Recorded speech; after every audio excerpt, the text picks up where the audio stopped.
calma. Antes de começar o vídeo, se prepara aí, vê se você tá com tudo certo, porque a ideia desses devocionais que eu estou fazendo é que você faça junto comigo, que você participe, faça aí do outro lado. Então eu preciso que você tenha em mãos uma Bíblia, que pode ser a Bíblia que você quiser, a Bíblia que você tiver, não tem problema, tá? A que eu estou usando, ela é Almeida século 21. Mas se você não tem a Almeida século 21, não tem problema, usa a que você tiver, tá bom? A palavra de Deus é a mesma e não vai te prejudicar. Tenha também água, porque sim, quando nós vamos ter um momento com o Senhor, pode durar mais do que nós imaginamos, às vezes acontece. Então tenha aí em mãos, junto com você, uma garrafinha d'água, um copo d'água, tá? Se possível, tenha também um caderninho aí perto de você, ou uma folha, ou um bloco de notas, ou no próprio celular, enfim, alguma coisa que você possa anotar. E é claro, caneta, tá bom? Bora lá pro vídeo?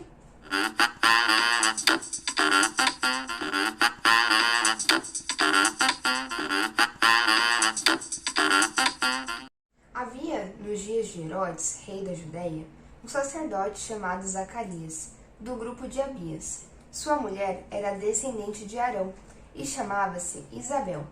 Ambos eram justos diante de Deus, irrepreensíveis em todos os mandamentos e preceitos do Senhor, mas não tinham filhos, pois Isabel era estéril e os dois eram de idade avançada. Aconteceu que, exercendo ele as funções sacerdotais perante Deus na ordem do seu grupo, coube-lhe por sorteio, conforme o costume do sacerdócio, entrar no santuário do Senhor para oferecer incenso. E toda a multidão estava orando do lado de fora, na hora em que se oferecia incenso. Então apareceu-lhe um anjo do Senhor em pé à direita do altar do incenso. Ao vê-lo, Zacarias ficou perturbado e teve muito medo. Mas o anjo lhe disse: Não temas, Zacarias, porque a tua oração foi ouvida, e Isabel, tua mulher, te dará à luz um filho, e tu o chamarás João. Terás alegria e satisfação, e muitos se alegrarão com o nascimento dele. Porque ele será grande diante do Senhor, não beberá vinho nem bebida forte, e será cheio do Espírito Santo desde o ventre materno. Ele converterá ao Senhor seu Deus muitos israelitas, e irá adiante do Senhor no espírito e poder de Elias, para reconduzir o coração dos pais aos filhos e os rebeldes à prudência dos justos, a fim de constituir um povo preparado para o Senhor. Então Zacarias perguntou ao anjo: Como terei certeza disso? Pois sou velho e minha mulher também tem idade avançada. E o anjo lhe respondeu: Eu sou Gabriel e sempre estou diante de Deus. Fui enviado para te falar e te dar essas boas novas. Ficarás mudo e não poderás falar até o dia em que essas coisas acontecerem, pois não creste nas minhas palavras, que no devido tempo se cumprirão. O povo estava esperando Zacarias e espantava-se por ele se demorar no santuário. Mas ao sair, Zacarias não conseguia falar com eles. Então perceberam que tiveram uma visão no santuário. Ele lhes falava por gestos e continuava mudo. Terminado o período do seu ministério, voltou para casa. Depois desses dias, Isabel, sua mulher, engravidou e escondeu-se durante 5 meses, dizendo: O Senhor me concedeu isso quando olhou para mim, para acabar com minha humilhação diante dos homens. Nós acabamos de ler a história que vai nos contar como o nascimento de João Batista foi anunciado. Nessa história, nós temos alguns personagens, começando pelo casal Zacarias e Isabel. Nós vimos que Zacarias era um sacerdote e Isabel, a sua esposa, era descendente de Arão. Você sabe o que isso significa? Arão foi irmão de Moisés. Moisés, aquele que abriu o Mar Vermelho, que a gente vai ver a história dele principalmente lá no livro de Êxodo, mas ele fez muitas coisas também mais pra frente. Esse grande líder levantado pelo Senhor, que vai libertar o povo do Egito, da escravidão do Egito, ele tinha um irmão, e esse irmão se chamava Arão. Arão foi separado por Deus para ser um sacerdote e cuidar dos assuntos e dos serviços relacionados ao Senhor Deus. E assim também foi escolhido toda a sua descendência, os seus filhos e a sua parentela. Então Isabel e seu marido Zacarias era uma família de origem sacerdotal, uma família que tinha um chamado, uma missão a se cumprir. Eles deveriam trabalhar nos serviços intimamente relacionados ao Senhor. E é exatamente isso que Zacarias estava fazendo no momento em que ele vai ter essa revelação entregue pelo anjo Gabriel. Zacarias estava dentro do santuário do Senhor, oferecendo incenso, quando de repente um anjo do Senhor aparece. E esse anjo é o anjo Gabriel, e ele aparece com uma mensagem espetacular. É importante comentar que Zacarias e Isabel tinham um grande sonho, o sonho de serem pais. Eles já tinham uma idade avançada e ainda não eram pais. E a Bíblia diz que Isabel era uma mulher estéril e por isso eles ainda não tinham tido filhos. A Bíblia diz no versículo 6 que ambos eram justos diante de Deus, irrepreensíveis em todos os mandamentos e preceitos do Senhor. Isso nos diz que era um casal extremamente devoto, um casal piedoso. Piedoso é respeitar, admirar e honrar e seguir os caminhos do Senhor. Eles realmente eram íntegros perante Deus. Nós estamos falando disso, de uma família, de um casal que serve ao Senhor verdadeiramente, em um tempo em que o povo de Deus estava sendo dominado por um outro império. O povo de Deus estava nas mãos do Império Romano e por isso muitos dos costumes pagãos já tinham se espalhado. Muitas das pessoas que conviviam ali naquele período já não eram justos, já não seguiam as leis de Moisés, já não priorizavam o Senhor, muito pelo contrário. E é exatamente por essa realidade que o Senhor vai enviar João Batista, aquele que prepararia o caminho para a vinda do Messias, aquele que espalharia a verdadeira mensagem, aquele que prepararia o coração das pessoas que estavam tão distantes de Deus para se corrigirem, para que reconhecessem a vinda do Messias. Então, veja só, Deus escolhe um casal justo, um casal que ainda o amava, um casal que ainda o adorava, que o priorizava para receber aquele que prepararia todo o povo. Ele precisaria nascer num lar separado, em um lar que priorizasse o Senhor, para que ele pudesse ter de igual modo uma caminhada de santidade, uma caminhada honrando ao Senhor Deus e preparando o caminho para a vinda do Messias. Veja, a Bíblia diz que esse casal era justo e ainda assim Isabel era uma mulher estéril.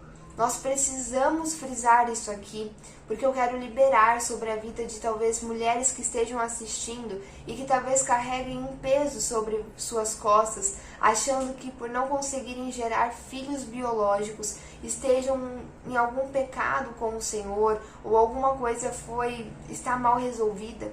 Talvez você tenha escutado de alguém que você está pagando o preço pelos seus pecados e que o seu bebê, o fruto do seu ventre, não se desenvolve por algum erro seu. Eu queria que você se libertasse dessa culpa e desse peso, porque nós estamos aqui lendo um exemplo, uma mulher que era justa perante o Senhor e ainda assim era estéril. Deus tinha um plano para esse casal, existia um tempo ideal para a vinda do bebezinho desse casal, para a vinda de João Batista. Ele precisava vir meses antes do Messias, existia um tempo adequado e esse casal havia sido escolhido para serem os pais de João Batista. E João Batista só viria num tempo determinado por Deus. Então, se desprenda dessa culpa, sabe? Se consagre diante do Senhor, entregue esse fardo que você está sustentando nas suas costas e rogue pelo fardo leve que Jesus tem para você. Entenda que Ele tem um tempo determinado para todas as coisas e se for da vontade do Senhor, não duvide, vai acontecer. Acontecerá no tempo determinado por Deus. Então esse tempo chegou na vida de Zacarias e de Isabel. O anjo não só conta para Zacarias que ele seria pai, mas conta também qual seria o propósito da vinda desse bebezinho, qual era o chamado dele, o que o Senhor tinha sobre a vida daquele bebê e como ele seria, como seria a sua vida. Zacarias queria ter certeza se aquilo aconteceria. E aconteceu sobre a vida dele algo improvável também. Zacarias não tinha mais condições de falar até o dia em que tudo isso aconteceu. Então ele ficou um tempo mudo do dia para a noite. Isso também é algo improvável e com certeza foi o sinal de que Zacarias precisava. É impressionante como às vezes nós duvidamos de que coisas improváveis para o nosso bem possam acontecer, mas coisas improváveis que nos fazem mal, parece que a gente acredita mais, né? Complicado como nós funcionamos, como é o nosso coração, como é a nossa cabeça. Mas o que mais me chama a atenção nessa passagem está no versículo 14 e 15, que diz o seguinte: terás alegria e satisfação, e muitos se alegrarão com o nascimento dele, com o nascimento de João Batista. 15. Porque ele será grande diante do Senhor, não beberá vinho nem bebida forte, e será cheio do Espírito Santo desde o ventre materno. Isso é o que me chama mais atenção. A Bíblia está nos dizendo que João Batista era grande diante do Senhor, grande aos olhos do Senhor. E a gente encontra o porquê. Então a Bíblia diz que as pessoas se alegrariam com João Batista. E aí no versículo 15 já inicia com um porquê. Por que as pessoas se alegrariam? Porque ele será grande diante do Senhor. O fato dele ser grande diante do Senhor traz alegria para aqueles que estão ao redor. O fato de você ser grande diante do Senhor traz alegria para quem está ao seu redor. Traz alegria para sua casa, para sua família. Traz alegria para quem convive contigo. Mas por que ele será grande diante do Senhor? A Bíblia diz que ele não beberá vinho nem bebida forte. E nós sabemos disso porque ele vai ter um voto de nazireu, era uma pessoa que era separada para Deus e, portanto, existia uma série de regras e uma série de hábitos que ele deveria ter. Era uma vida realmente diferente, uma vida totalmente consagrada ao Senhor. Mas a resposta do motivo dele ser tão grande diante de Deus não é nem essa questão, mas ela está na parte em que fala: e será cheio do Espírito Santo desde o ventre materno. Quando eu leio essa passagem que diz que João Batista era cheio do Espírito Santo e ele não bebia vinho e nem outro tipo de bebida forte porque ele era um nazireu, né? Ele tinha essa separação, uma vida diferente. Automaticamente eu acabo lembrando de uma outra passagem bíblica que está em Efésios capítulo 5, versículo 18, que fala o seguinte: Paulo vai dizer isso: não se embriaguem com vinho que leva à libertinagem, mas deixem-se encher pelo Espírito. Paulo está nos aconselhando a evitar a embriaguez pelo vinho. Ele está nos aconselhando a não bebermos, não nos enchermos de bebidas que promovem a embriaguez, porque a embriaguez é a perda da consciência, você fica inconsciente, mas quando você perde a consciência na embriaguez causada pelo vinho, você tem práticas de libertinagem. Libertinagem são práticas que desagradam ao Senhor, é uma liberdade que na verdade te aprisiona. São coisas que fazem com que você se machuque a sua alma, o seu espírito e até mesmo o seu corpo. Coisas que te colocam distante do Senhor. Então ele vai dizer pra gente não se embriagar, mas no lugar disso, ele fala: deixem-se encher pelo Espírito Santo. Quando você se enche do Espírito Santo, quem já viveu essa experiência, né, de ser renovado, de sentir a presença do Espírito Santo, realmente parece um episódio de embriaguez, porque você também fica meio inconsciente no bom sentido, sabe? Você vive algo sobrenatural, você fica sensível ao mundo espiritual, você se embriaga de fato, sabe? Você realmente sente uma alegria que não dá pra explicar, você se satisfaz, é uma presença muito maravilhosa. Só que a diferença é que essa embriaguez não produz libertinagem, muito pelo contrário, essa embriaguez produz os frutos do Espírito Santo. E aí a gente vai ser conduzido a um outro versículo. Em Gálatas, capítulo 5, versículo 22, a gente encontra o seguinte: mas o fruto do Espírito é amor, alegria, paz, paciência, amabilidade, bondade, fidelidade, mansidão e domínio. Quanto mais nós nos enchermos do Espírito Santo, quanto mais nós colocarmos mais do Espírito Santo dentro das nossas vidas, o que nós produziremos não é libertinagem, muito pelo contrário, nós produziremos os frutos do Espírito Santo, que são amor, alegria, paz, paciência, amabilidade, bondade, fidelidade, mansidão e domínio próprio. E sim, essas coisas trazem muita alegria. E você deve concordar comigo que nos dias que você diz, hoje foi um dia bom, hoje eu acordei bem, geralmente são dias que você está cheia de amor, de alegria, de paz, de paciência, de amabilidade, de bondade. Dias em que você está em paz consigo, com os outros, com Deus. Quanto mais você se enche do Espírito Santo, essa é uma realidade mais frequente na sua vida. Você quer saber se você tem o Espírito Santo? Comece a prestar atenção se você produz os frutos do Espírito Santo. Essa é a prova da presença do Espírito Santo na sua vida. Essa é a marca da presença do Espírito Santo de Deus na sua vida. E é por isso que João Batista era grande aos olhos do Senhor, porque ele era cheio do Espírito Santo. E aí talvez você esteja se perguntando, tudo bem, Gi, eu entendi. Eu quero ser grande diante dos olhos do Senhor. Eu quero trazer alegria para a minha vida e para quem está ao meu redor. Mas como ser cheio do Espírito Santo? Como eu consigo isso? A resposta nós também encontramos no versículo que nós já lemos. Mas deixem-se encher pelo Espírito, falando entre si com salmos, hinos e cânticos espirituais, cantando e louvando de coração o Senhor, dando graças constantemente a Deus Pai por todas as coisas, em nome de nosso Senhor Jesus Cristo.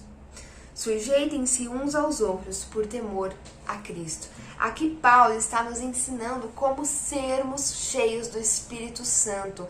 O que nós temos que fazer para nos enchermos do Espírito Santo? Primeiro, você precisa ter um encontro com Jesus Cristo. Se você ainda não encontrou Jesus, você precisa passar pela cruz. Passar pela cruz significa passar pelo arrependimento.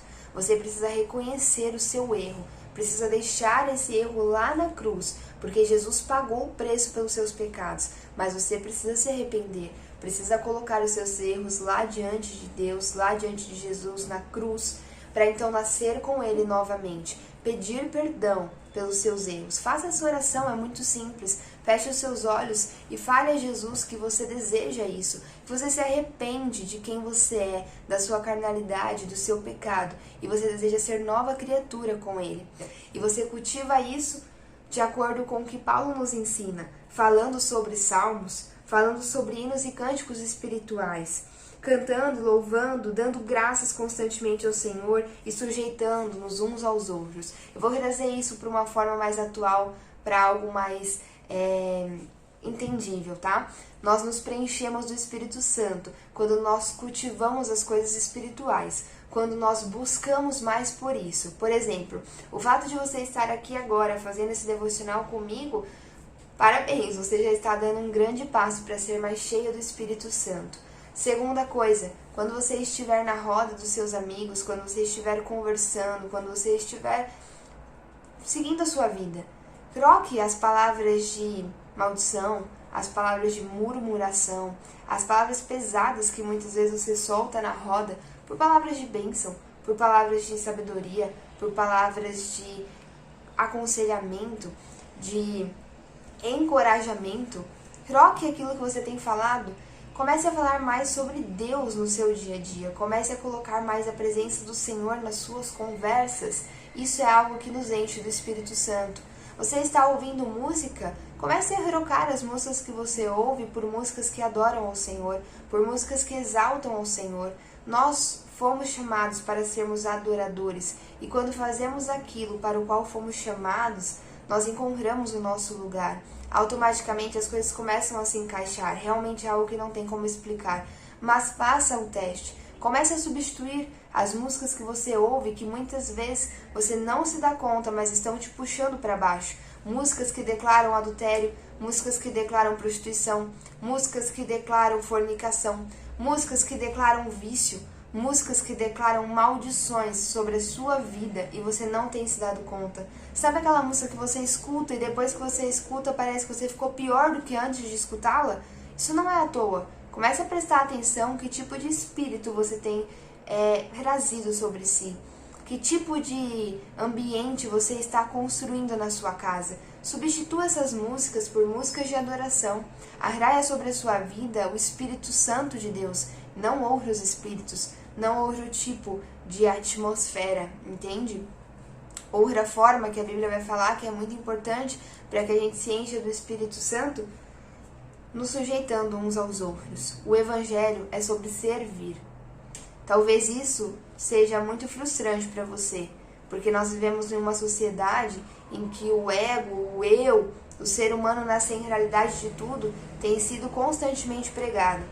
E nós achamos que o nosso propósito de vida é nos tornarmos cada vez maiores para que a gente pise no outro, para que a gente tenha autoridade sobre o outro, para que nós sejamos exaltados. Mas eu sinto lhe informar que essa não é a verdade de Deus. O Evangelho não é a esse respeito. O Evangelho é sobre servir. Tem muita gente que se incomoda, com o termo a submissão feminina, mas ser submisso é uma ordem para todo cristão. Devemos servir, fomos chamados para servir, porque o nosso próprio Deus, Jesus Cristo, veio para servir. Então, seja submisso ao seu próximo, se sujeite ao seu próximo. Se sujeitar não é ser feito de bobo, muitos pensam isso, Se sujeitar não é isso, mas se sujeitar é ter uma identidade tão firmada em Deus, ter tanta convicção, tanta certeza de quem você é em Cristo Jesus, que você simplesmente não precisa ser arrogante, autoritário, superior, orgulhoso, pisar nos outros para se sentir bem. Você sabe quem você é, e justamente por saber quem você é e por estar completo em Cristo Jesus, você deseja que outros também desfrutem daquilo que você desfruta. E então você sai dessa posição de arrogância e entra numa posição de servidão, se sujeitando àqueles que estão ao seu redor. Porque você tem tudo que precisa já. Você tem Cristo Jesus. Então, se você deseja ser cheio do Espírito Santo, siga essas dicas. Fale sobre Deus. Ouça sobre Deus e seja como Deus na vida de outras pessoas, seja servo. Esse é o ensinamento do devocional de hoje, que possamos ser grande aos olhos de Deus como João Batista foi e, portanto, que sejamos cheios do Espírito Santo. Deus abençoe você e até a próxima.